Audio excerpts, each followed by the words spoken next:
tout policier et soldats et policiers kenyans qui tombent dans la Tibonite. Une minute de silence, s'il vous plaît.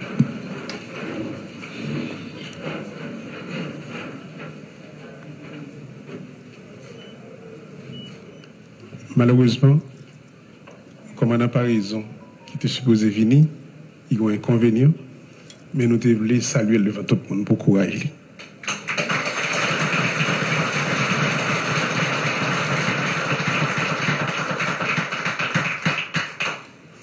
Notre pays est en guerre aujourd'hui et nous devons impérativement nous unir pour gagner cette bataille. Est-ce pourquoi j'insiste sur un budget rectificatif de guerre qui oriente les dépenses dans la direction des défis qui se dressent devant nous. La sécurité est notre plus haute priorité et nous devons absolument nous assurer de l'adéquation entre les dépenses, les défis, les actions qu'il faut mener pour les relever afin d'atteindre les résultats concrets. Le Conseil présidentiel de transition et le gouvernement doivent garantir que les projets des ministères s'inscrivent dans cette démarche et concourent à l'atteinte de ces objectifs. Dans le cadre de ce budget rectificatif, il faudra mobiliser les moyens qui permettront à l'État de satisfaire aux besoins de relèvement engendrés par les dégâts causés par l'insécurité sur les plans économiques et sociaux. Le Comité national de sécurité mis en place devra guider et orienter les forces de l'ordre et aura la charge de s'assurer avec elles de la pertinence du plan stratégique de sécurité. Parallèlement, il y a lieu de veiller à l'opérationnalisation, au renforcement et à l'harmonisation des services de renseignement à travers l'activation du décret portant création de l'Agence nationale d'intelligence.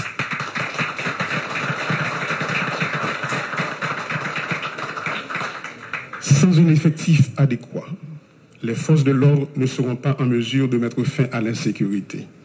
Fort de ce constat, cette année même, plus de 3000 recrues seront formées pour combler le déficit en nombre de troupes sur le terrain, au niveau de la police et au niveau des forces armées d'Haïti.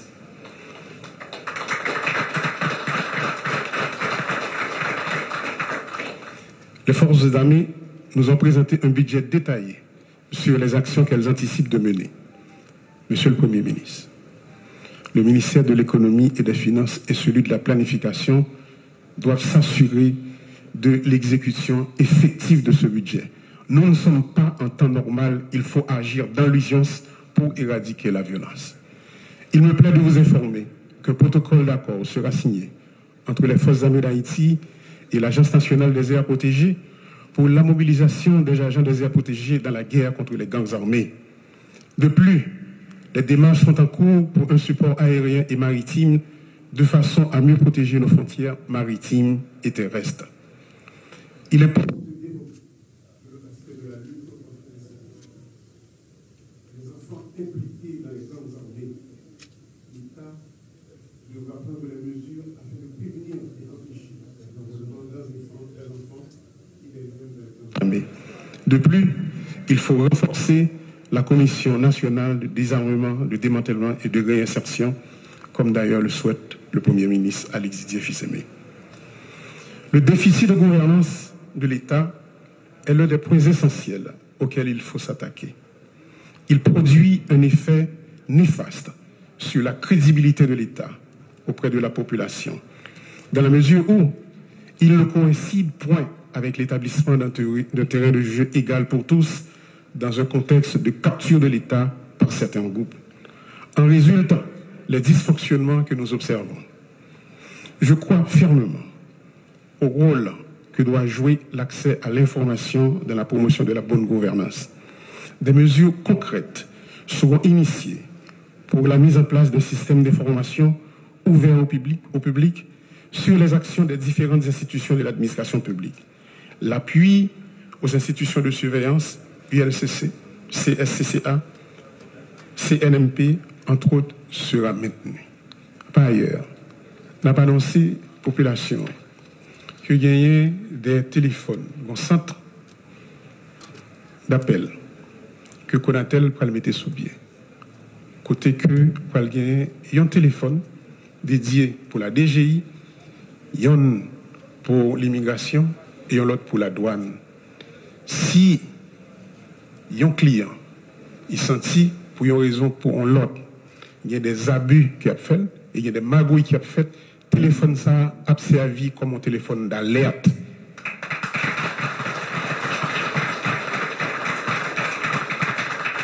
Sur le plan économique, l'objectif consiste à poser les jalons en vue de casser le rythme de décroissance des 6 dernières années.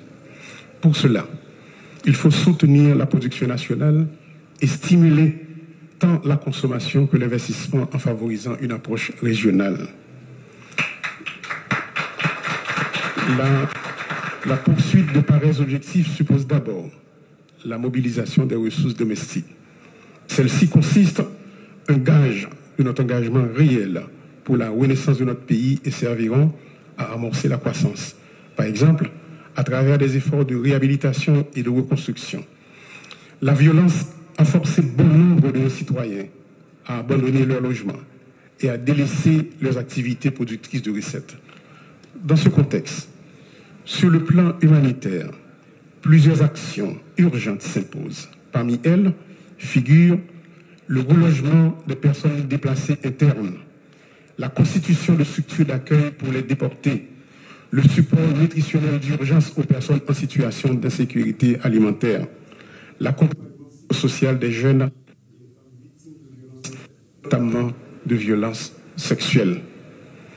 Notre objectif majeur demeure le retour à l'ordre constitutionnel. Aussi, conformément aux accords convenus et aux engagements pris, nous devons prendre des mesures concrètes pour préparer le rendez-vous du 7 février 2026. Sur les élections, par exemple, il faudra continuer à alimenter le fonds dédié à la tenue des élections et au CEP, financer les activités du comité de pilotage de la conférence nationale, œuvrer à la mise en place d'un vaste programme d'identification des Haïtiens. Il reste entendu que la concertation avec la société civile et la diaspora doit également se poursuivre. Et nous ne manquerons pas non plus de faire appel à nos amis de la communauté internationale pour un appui au processus électoral. Je dis, il y a des amis de la diaspora qui sont avec nous. Merci de l'amitié de votre présence, chers amis. Chers concitoyens, ma passion population que nous sentons douleur, souffrance, désespoir, monde qui perd famille, caille, travail, famille qui subit viol. Nous avons gourmé pour mettre fin dans ça et pour nous accompagner. Nous baisser bien bas, nous saluer et honorer résistance héroïque, monde qui empêche le pays à effondrer. Producteurs paysans, Madame Sarah, artisans, chefs d'entreprise honnêtes, fonctionnaires d'État, policiers et militaires honnêtes, organisations sous quartier. Je vais profiter pour inviter tout le monde pour nous entrer dans la bataille contre la sécurité. Il n'y a plus de place pour la division. Il faut s'unir pour gagner la lutte contre l'insécurité. Au nom du Conseil présidentiel de transition, je renouvelle mon engagement pour établir la paix. Nous devons redonner l'espoir et jeter les bases d'un avenir de stabilité, d'équité et de prospérité partagée pour tous les fils et toutes les filles d'Haïti. Merci beaucoup.